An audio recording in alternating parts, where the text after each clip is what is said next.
முஆத் ஜபல் ரலியல்லாஹு அன்ஹு ரொம்ப விவரமான சஹாபி, தெரியும் தானே? மேலே சொல்லிக்கிறேன்.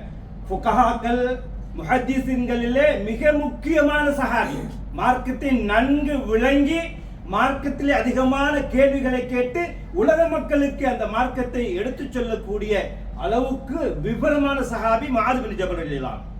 சரியா?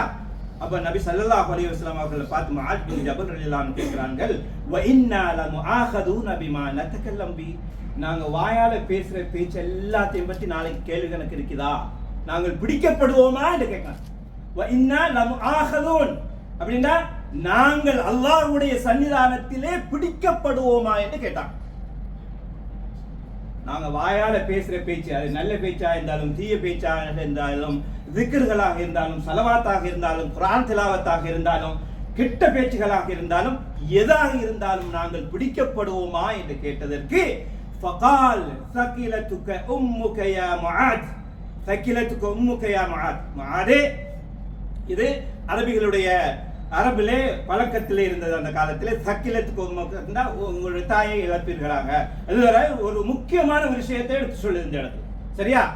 நம்ம அதைத்தான் நம்ம விளங்கணும், பார்க்கணும். சொல்லிவிட்டு சொன்னார்கள், வகல் யகுப்புன் நாஸ ஃபின்னாரி அலா உஜூஹிஹிம் அவ் கால அலா மனாஹிரிஹிம் இல்லா ஹஸாயிது அல்சினதிஹிம் என்று சொன்னார். நபி ஸல்லல்லாஹு அலைஹி வஸல்லம் சொன்னார்கள், மனிதர்களை நரகத்திலே அவர்களுடைய முகம் குப்புற தள்ளுவதெல்லாம் அவர்களுடைய நாக்கினுடைய விளைவுதான் சொன்னார். எப்படி?